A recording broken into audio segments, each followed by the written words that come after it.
దేశంలో పెరుగుతున్న కరోనా రోగుల సంఖ్య చూస్తుంటే మరోసారి భయం నెలకొంది. 67 రోజుల తర్వాత క్రియాశీల కరోనా పేషెంట్ల సంఖ్య 3,000 దాటింది. కోవిడ్ కేసుల ఆకస్మిక పెరుగుదలతో పాటు H3N2 వైరస్ కేసుల పెరుగుదల కూడా ఉంది. ఇది ఆందోళన కలిగిస్తోంది. కరోనా రోగులు అకస్మాత్తుగా ఎందుకు పెరుగుతున్నారో చూద్దాం. ఇది H3N2 వైరస్కి సంబంధంపై పరిశోధకులు పరిశీలన చేస్తున్నారు. గత 3 వారాల నుండి దేశంలో కరోనా రోగుల సంఖ్య అకస్మాత్తుగా పెరిగింది. ఫిబ్రవరి 30, మార్చి 5 మధ్య దేశంలో 1898 కొత్త కరోనా రోగులు కనుగొనబడ్డారు. మొదటి వారంలో నమోదైన కరోనా కేసుల సంఖ్య కంటే ఇది 63% ఎక్కువ. ఫిబ్రవరి 20, 26 మధ్య 1163 కరోనా కేసులు వెలుగులోకొచ్చాయి. ఇది మునుపటి వారం కంటే 39% ఎక్కువ. అదే సమయంలో ఫిబ్రవరి 13, 19 మధ్య 839 కరోనా ఇన్ఫెక్షన్ కేసులున్నాయి. ఇది మునుపటి వారం కంటే 13% ఎక్కువ. కరోనాలో యాక్టివ్ పేషెంట్ల సంఖ్య ఎక్కువగా లేదు. కానీ రోగులలో స్థిరమైన పెరుగుదల ఆందోళన కలిగించే విషయం. దీన్ని బట్టి చూస్తే వరుసగా 5 వారాలుగా కరోనా కేసులు పెరుగుతున్నాయి. మొదటి 2 వారాల్లో స్వల్ప పెరుగుదల గమనించవచ్చు. గత ఏడాది జూలై 18 నుంచి 25 మధ్య 1.4 లక్షల మంది కరోనా బారిన పడ్డారు.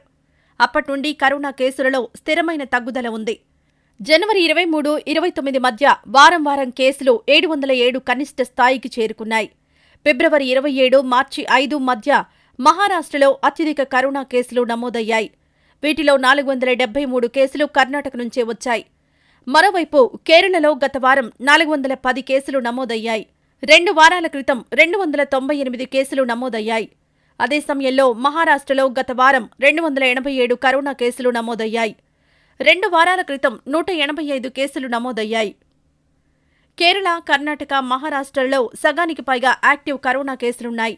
కేరళలో అత్యధికంగా 1474, కర్ణాటకలో 445, మహారాష్ట్రలో 379 యాక్టివ్ కేసులున్నాయి. దేశంలో కొత్తగా 326 మందికి కరోనా సోకినట్లు కేంద్ర ఆరోగ్య మంత్రిత్వ శాఖ బుధవారం వెల్లడించింది.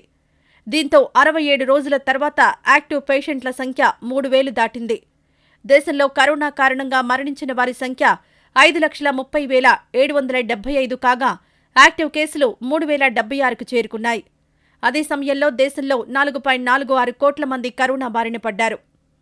కరోనా రోగులలో ఆకస్మిక పెరుగుదలతో పాటు H3N2 ఇన్ఫ్లుయెంజా వైరస్ రోగులలో కూడా పెరుగుదల ఉంది. పెరుగుతున్న H3N2 ఇన్ఫ్లుయెంజా కేసులపై చర్చించేందుకు కేంద్ర ఆరోగ్య మంత్రిత్వ శాఖ సోమవారం దేశంలోని ప్రధాన ఆసుపత్రులకు చెందిన ఉన్నత ఆరోగ్య నిపుణుల సమావేశాన్ని ఏర్పాటు చేసింది. పెరుగుతున్న ఇన్ఫ్లుయెంజా కేసులపై చర్చించారు. ఇక ఇదిలా ఉంటే, మీరు గతంలో కోవిడ్-19 బారిన పడ్డారా? కరోనా సోకి మీరు మరణపు టంచుల వరకు వెళ్లి వచ్చారా? ఇప్పుడు మీ పరిస్థితి మెరుగుపడిందా? అయినప్పటికీ సేఫ్ కాదంటోంది తెలంగాణ ఇండియన్ మెడికల్ అసోసియేషన్. అవును, మీరు విన్నది నిజమే. ఈ మధ్యకాలంలో గుండెపోటుతో యువత ఎక్కువగా మృతి చెందుతోంది. అప్పటి వరకు బాగానే ఉండి చాలా యాక్టివ్గా ఉన్న యువతీ యువకులు ఒక్కసారిగా కుప్పకూలిపోతున్నారు. ఇందుకు కారణం గుండెపోటు. ప్రస్తుతం ఇదే దేశవ్యాప్తంగా హాట్ టాపిక్గా మారింది. ఈ సమయంలోనే Telangana Indian Medical Association bomb పేల్చింది.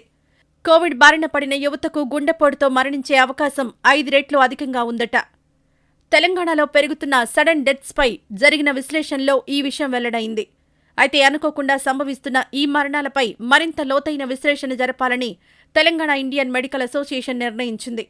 IMA అంచనా ప్రకారం కోవిడ్-19 ద్వారా గుండెపోటు వచ్చి మరణించడానికి గల కారణాలు చాలా ఉన్నాయని వివరిస్తోంది. మారిన జీవనశైలి, పెరుగుతున్న ఒత్తిడి, ఆరోగ్యంపై అలసత్వం లాంటి పలు అంశాలు గుండెపోటుకు దారితీసి ఆ తర్వాత మనిషి చావుకు కారణమవుతున్నట్లు ఐఎంఏ పేర్కొంది.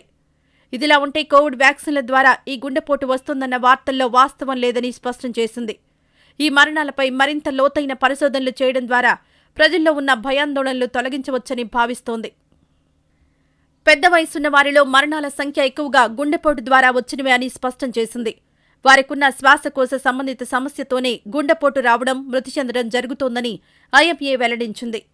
అయితే గుండెపోటు ద్వారా కాకుండా ఇతరత్ర కారణాలతో ఆకస్మిక మరణాలు జరగడం చాలా అరుదుగా జరుగుతుందని ఐఎంఏ వివరించింది.